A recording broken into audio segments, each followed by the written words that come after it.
वाटण बनवण्यासाठी इथे मी मिक्सरच्या भांड्यात ते 7-8 लसणाच्या पाकळ्या घेतलेल्या आहेत, अद्रकचा एक छोटासा तुकडा कट करून घेतलेला आहे, थोडीशी कढीपत्त्याची पानं घेतलेली आहेत, तीही मी याच्यामध्ये घालते. का घालते तर आपण जशी भाजीमध्ये घालतो तर ती खाल्ली जात नाही, तर ती मिक्सरमध्ये वाटण केले जाईल तर ती आपोआप आपल्या पोटामध्ये नक्कीच जाणार. थोडीशी कोथिंबीर, तर हे सर्व आपल्याला. आणि याच्यामध्ये मी घालते 1 टमाटर कट करून स्वच्छ धुवून घेतलेला आहे, तोही याच्यामध्ये मी घालून घेते. याचं आपल्याला वाटण करून घ्यायचं आहे. वाटण आपलं रेडी झाले बघू शकता. तर आता आपण भाजी बनवायला घेतो. तर पॅन मध्ये मी इथे पॅन ठेवलेला आहे आणि त्याच्यामध्ये मी इथे बघू शकता 1 चम्मच तेल घातलेला आहे, अगदी छोटा चम्मच जो आपला डेली वापरातला असतो तो वाला. तेल आपलं हलकं गरम झालं तर त्याच्यामध्ये मी इथे घालते बेसन. हे बघू शकता बेसन याच्यासाठी घालते की त्यामुळे आपली भाजी एकदम मस्त अशी टेस्टी लागते. तुम्ही याच्याऐवजी इथे डाळवही वापरू शकता, जे आपण भाजकी चणा डाळ असते तीही बारीक करून मिक्सरला तीही वापरू शकता, किंवा चणा असा भाजून घेतला तर तो खूप सुंदर मस्त असा सुगंध येतो आणि त्याची टेस्ट आहे ती वाटाण्याची भाजी बनवताना जर वापरला तर एवढा छान येतो ना, ग्रेव्ही तर एवढी मस्त बनते.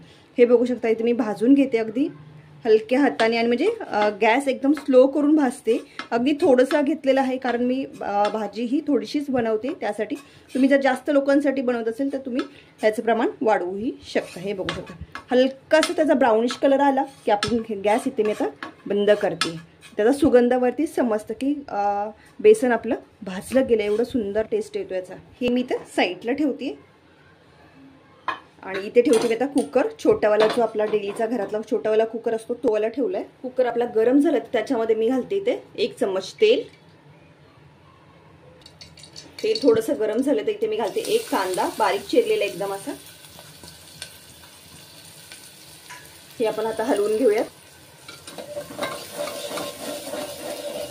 कांदा थोडा सॉफ्ट झाला बघू शकता, तेलामध्ये घालून थोडं हलवून घ्यायचं व्यवस्थित असा.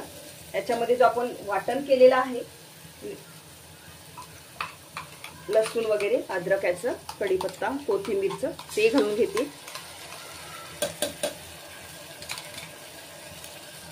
वाटण ही आपण हलवून घेऊया.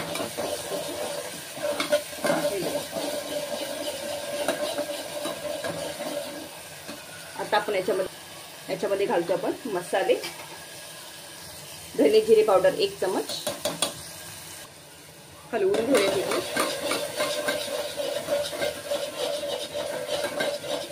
याच्यामध्ये आपण जे भाजलेलं बेसन आहे तेही घालू शकता साथमध्ये.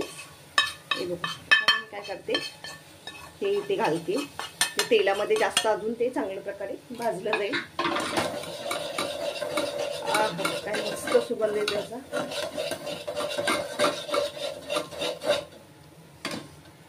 तिखटासाठी इथे मी वापरते माझा घरगुती घाटी मसाला, जो त्याचा रेसिपी ही मी तुमच्यासोबत शेअर केलेली आहे. आता मी गॅस पूर्ण स्लो केलेला आहे आणि हा मसाला मी आता याच्यामध्ये मस्त असा भाजून घेते, हलका एकदम बघू शकता.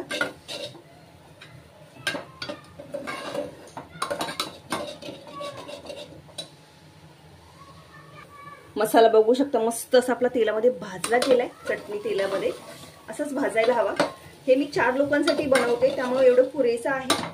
तर याच्यामध्ये आता आपण घालतोय आता जो बाजारात मिळतो तो हिरवागार असा ओला वाटाणा, तोही आपण याच्यामध्ये घातलेला आहे 1 वाटी. हा मिक्स करून घेऊयात आणि याच्यामध्ये घालूयात थोडंसं हलकंसं पाणी. म्हणजे तुम्हाला किती ग्रेव्ही हवे त्याच्या अंदाजाने आपण ह्याच्यामध्ये पाणी घालायचं. इथे मी पाणी घालते. इथे मी 1 ग्लास पाणी घेतलेला आहे, अजून थोडं घालते. इथे मी 1 आणि हाफ ग्लास पाणी घातलेलं आहे.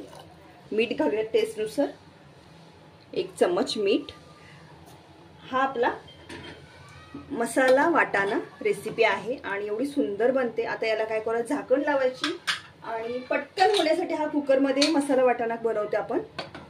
तर इथे मी हा कुकर लावून घेते आणि याची 1 शिट्टी काढून घेते. बस एवढा सुंदर बनतो. बनल्यानंतर तुम्हाला मी नक्कीच दाखवते. बघा आता कमी वेळात आणि पटकन होणारा ही रेसिपी आहे आपली.